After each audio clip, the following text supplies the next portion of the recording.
ಸಂತ್ರಸ್ತೆ ಕಿಡ್ನಾಪ್ ಆರೋಪ ಏನಿದೆ ಇದಕ್ಕೆ ಸಂಬಂಧಪಟ್ಟ ಹಾಗೆ ಆ ಪ್ರಕರಣದಲ್ಲಿ ಎಚ್ ಡಿ ರೇವಣ್ಣಗೆ ಮತ್ತಷ್ಟು ಸಂಕಷ್ಟ ಇದೆ.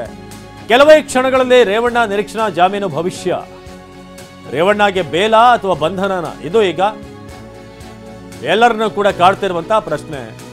ಜಾಮೀನು ಕೋರಿ ಅರ್ಜಿಯನ್ನು ಸಲ್ಲಿಸಿದ್ದಾರೆ. ಅದರ ವಾದ ಪ್ರತಿವಾದ ಆಯ್ತು ಇವತ್ತು. ಸುಮಾರು 1.5 ತಾಸುಗಳ ಕಾಲ SIT SPP ಹಾಗೇನೆ ರೇವಣ್ಣ ಪರ ವಕೀಲರು ವಾದ ಮಂಡಿಸಿದರು. ಇಬ್ಬರ ವಾದ ಪ್ರತಿವಾದ ಆಲಿಸಿ ಈಗ ಆ ಒಂದು ಆದೇಶ ಪೆಂಡಿಂಗ್ ಇದೆ, ಹೋಲ್ಡಲ್ಲಿದೆ. ಕೆಲವೇ ಕ್ಷಣಗಳಲ್ಲಿ ರೇವಣ್ಣ ನಿರೀಕ್ಷಣಾ ಜಾಮೀನು ಭವಿಷ್ಯ ನಿರ್ಧಾರ ಆಗಲಿದೆ. ಅದರ ಜೊತೆಗೆ ಈಗ ಬಂದಿರುವಂಥ ಅಪ್ಡೇಟ್ ಕೂಡ ರೇವಣ್ಣ ಅವರಿಗೆ ಯಾವ ರೀತಿಯಾಗಿ ಕೇಸ್ಗೆ ಒಂದು ಟ್ವಿಸ್ಟ್ ಅನ್ನು ಕೊಡಬಹುದು ಅಥವಾ ಹೆಚ್ಚಿನ ತಿರುವುಗಳಿದೆ ಅಂತ. ಯಾಕಂದರೆ ಈಗ ಆ ಸಂತ್ರಸ್ತೇನೆ ಸಿಕ್ಕಿದ್ದಾರೆ. ಸೊ ಸಂತ್ರಸ್ತೆ ಕಿಡ್ನಾಪ್ ಪ್ರಕರಣ ಏನಿದೆ ಅಥವಾ ಆ ವಿಚಾರಕ್ಕೆ ಸಂಬಂಧಪಟ್ಟ ಹಾಗೆ ರೇವಣ್ಣ ಅವರ ಮೇಲಿನ ಆರೋಪ ಇದೆ. ಸೊ ಅದಕ್ಕೆ ಸಂಬಂಧಪಟ್ಟ ಹಾಗೆ ಈಗ ಕೆಲವೇ ಕ್ಷಣಗಳಲ್ಲಿ ರೇವಣ್ಣ ನಿರೀಕ್ಷಣಾ ಜಾಮೀನು ಆದೇಶ ಬರುವಂಥ ನಿರೀಕ್ಷೆ ಇದೆ.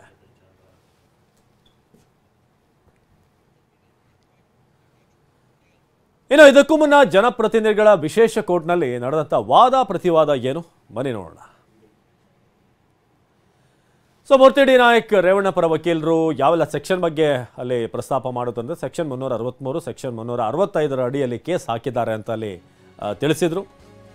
7 ವರ್ಷದ ಒಳಗೆ ಶಿಕ್ಷೆ ನೀಡಬಹುದಾದಂಥ ಅಪರಾಧಗಳು ಎರಡೂ ಕೂಡ 7 ವರ್ಷ ಶಿಕ್ಷೆ ನೀಡಬಹುದಾದಂಥ ಅಪರಾಧಗಳು.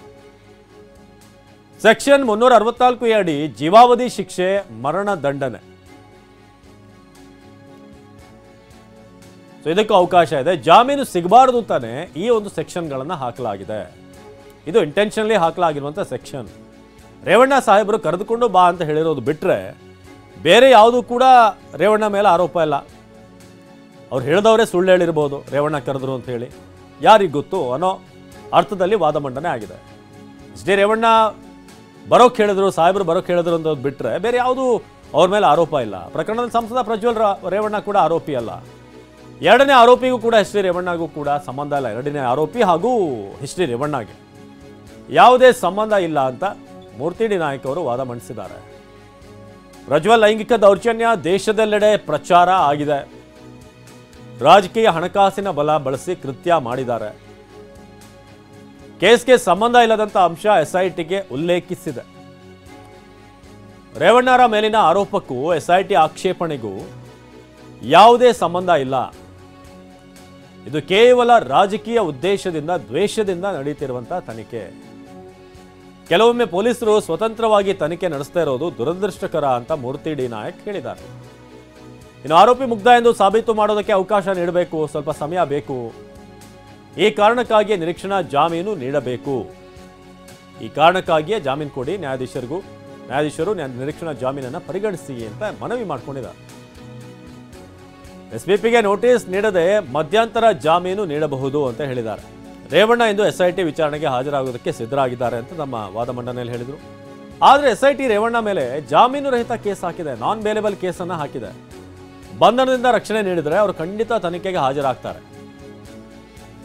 ತನಿಖೆಯ ಉದ್ದೇಶವೇ ಸತ್ಯಾಂಶವನ್ನು ಸಂಗ್ರಹಿಸೋದು ಅಂತ ಮೂರ್ತಿ ಡಿ ನಾಯಕ್ ಹೇಳಿದ್ದಾರೆ. ಪ್ರಜ್ವಲ್ ಮೇಲಿನ ಆರೋಪಗಳಿಗೆ ರೇವಣ್ಣ ಹೇಗೆ ಹೊಣೆ ಆಗ್ತಾರೆ?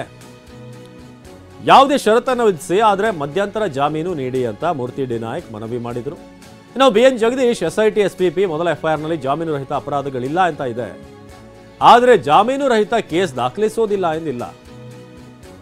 ಅಗತ್ಯ ಬಿದ್ದರೆ ನಾನ್ ಬೇಲೇಬಲ್ ಕೂಡ ಹಾಕ್ಬೋದು ಅಂತ. ಮೊದಲ ಕರ್ತವ್ಯ ಮಹಿಳೆಯ ಜೀವ ಉಳಿಸೋದಾಗಿದೆ. ಆಕೆಯ ಜೀವ ಉಳಿಸಿ ಸ್ವತಂತ್ರಗೊಳಿಸಲು SIT ಪ್ರಯತ್ನ ಪಡ್ತಿದೆ. ಆಕೆ ಈಗ ಸಿಕ್ಕಿದಾಳೆ ಕೂಡ. ಮಹಿಳೆ ಹುಡುಕಲು SIT ಎಲ್ಲ ಪ್ರಯತ್ನ ಮಾಡ್ತಿದೆ ಅಂತಂದರೆ ಈ ವಾದ ಮಂಡನೆ ಆಗುವಂಥ ಸಂದರ್ಭದಲ್ಲಿ ಇನ್ನೂ ಆಕೆ ಎಲ್ಲಿ ಏನು ಅನ್ನೋದು ಗೊತ್ತಿರಲಿಲ್ಲ.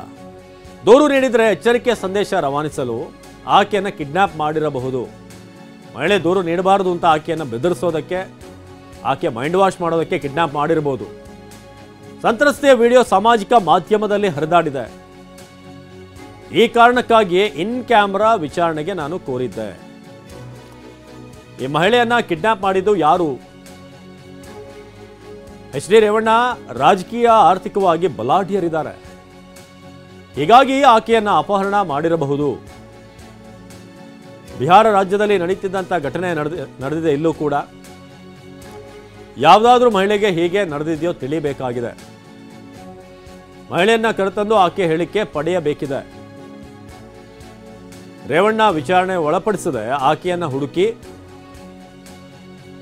ಸಂತ್ರಸ್ತ ಮಹಿಳೆಯ ಹೇಳಿಕೆಯನ್ನ ಪಡೆಯಲು ಆಗೋದಿಲ್ಲ.